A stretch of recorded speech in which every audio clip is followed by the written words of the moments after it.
নমস্কার। আমি এই লাইভটাতে এলাম মূলত এসআইআর মামলার শুনানির সংক্রান্ত কয়েকটি আপডেট দেবার জন্য। আপনারা জানেন যে আজকে এসআইআর মামলার শুনানি ছিল মহামান্য সুপ্রিম কোর্টে। মহামান্য প্রধান বিচারপতি বেঞ্চে এই মামলার শুনানি হয়েছে।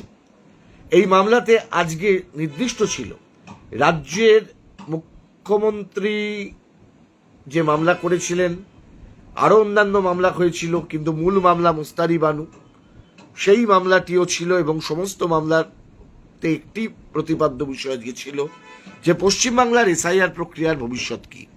একদিকে 28 তারিখের ডেডলাইন, অন্যদিকে হাজারে হাজারে লজিক্যাল ডিসক্রিপেন্সি সংক্রান্ত গণ্ডগোল, এআরওদের যে সমস্ত সাসপেনশন, এফআইআর, ভয়, ভীতি, মানুষের মধ্যে আতঙ্ক। আমরা কি দেখলাম? আমরা দেখলাম সরকারের পক্ষ থেকে আজকে বলা হলো যে এই প্রক্রিয়াটিতে কিভাবে এই লজিক্যাল ডিসক্রিপেন্সিগুলি সমাধান করা হবে। আমরা সবাই চিন্তিত এই নিয়ে।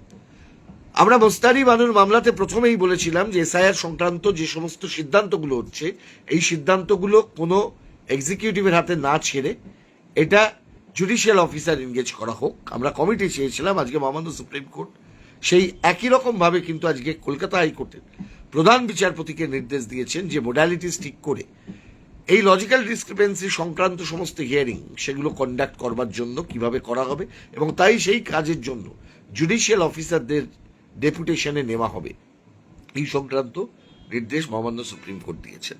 ফলে এই যে কাজ হবে সেটা এই মোডালিটি কলকাতা হাইকোর্টের প্রধান বিচারপতি তিনি স্থির করবেন। দ্বিতীয়ত যে কথাটি উঠে আসছে সেটা হচ্ছে ল অ্যান্ড অর্ডার।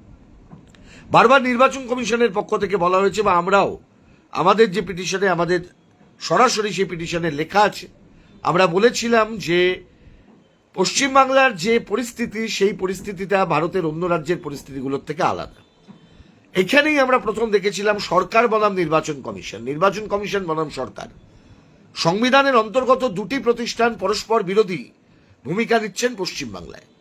সেই কারণে দেখবেন আজকে আমরা দেখলাম হঠাৎ নির্বাচন কমিশন এই কথা সুপ্রিম কোর্টের কাছে বলছেন, বিভিন্ন ধরনের মন্তব্য, statement, counter statement coming from the very high officials of the state government. আজকে সেই কথাগুলোই কিন্তু উঠে এলো, এবং ডিজিপি আগের দিন যে হলফনামা দেবার কথা ছিল ল অ্যান্ড অর্ডার সিচুয়েশনকে নিয়ে, সেটা সুপ্রিম কোর্ট জমা দিয়েছেন। কিন্তু তারপরেও আইন শৃঙ্খলার প্রশ্নে আবার রাজ্য সরকারের উপরেই কিন্তু সুপ্রিম কোর্ট নির্দেশ দিয়েছেন এই কাজ তাদেরকে করতে হবে। একটা কথা বারবার বলা হচ্ছিল, কপিল সিবাল তিনি আর্গিউ করছিলেন, তিনি প্রথম বলেন যে 28 তারিখের মধ্যে প্রক্রিয়া শেষ করতে হবে, এটা যদি এত কম সময়, এখানে গন্ডগোল হতে পারে, ল অ্যান্ড অর্ডার সিচুয়েশন হতে পারে। কিন্তু মহামান্য সুপ্রিম কোর্ট পুরোটাই ছেড়ে দিয়েছেন। এখানে চিফ জাস্টিসের উপর মার্চ মাসের শুরুতে সুপ্রিম কোর্ট এই বিষয়ে দেখবেন, ইন বিটুইন 28 তারিখ আছে। আমার ধারণা যে এই প্রক্রিয়া সম্পন্ন কিভাবে হবে সেটা নিয়ে অনেক সমস্যা উঠতে পারে এই নিয়ার ফিউচার।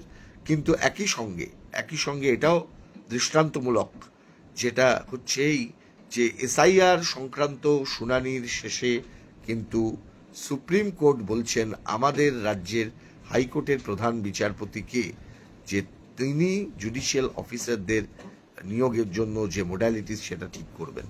আমার মনে হয় আমরা চেষ্টা করব মানুষের কাছে মানুষের যন্ত্রণাগুলোকে তুলে ধরবার জন্য। আপনারা কোথাও চিন্তিত হবেন না, মুস্তারি বানু যে মামলা করেছেন সেই মামলাতেই অর্ডার হচ্ছে।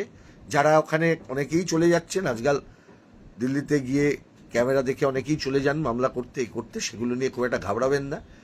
তাদের অন্যতম উকিল কপিল সিবাল আজকে শেষকালে বলছেন, নো মাই লর্ড, এসআইআর আমরা করবই, এসআইআর আমরা করবই, এসআইআর আমরা করবই। 3 বার এসআইআর করবো বলে বলে আসছেন। আর এখানে আমরা দেখছি কেউ বলছেন এসআইআর করতে দেবো না।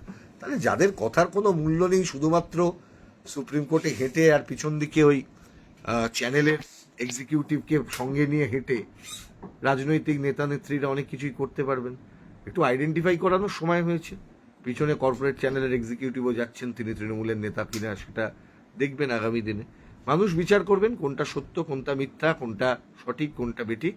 কিন্তু এই লাইভের মধ্য দিয়ে আমি আপনাদের কাছে যেটুকু কারণের জন্য এসেছি, সেটা আপনি তৃণমূল হন, আপনি সিপিএম হন, আপনি বিজেপি হন, আপনি কোনো দল না করতে পারেন, যে কথা আমি বারবার বলে আসি যে এসআইআর প্রক্রিয়ায় যদি কোনো মানুষ এবং যেখান থেকে আমি প্রতিদ্বন্দ্বিতা করেছিলাম আমার পার্টির পক্ষ থেকে, সেই কেন্দ্রের কোনো মানুষ যদি তার কোনো রকম নোটিশ বা কোনো ধরনের বিষয় আসে, একেবারে উইদাউট এনি হেজিটেশন আমাদের সঙ্গে যোগাযোগ করবেন। আমরা আপনাদের কথা সর্বোচ্চ জায়গা পর্যন্ত নিয়ে যাব, আমরা আপনাদের পাশে থাকব। আমরা কোনো পরিস্থিতিতে এই বাংলার একটি মানুষকেও ওই ধর্মের নামে, জাতের নামে, অন্য জায়গার নামে, অন্য কোনো আইডেন্টিটির কারণে বৈধ ভোটারকে আমরা আমাদের নির্বাচন কমিশনের যে ভোটার তালিকা তার বাইরে বেরোতে দেব না।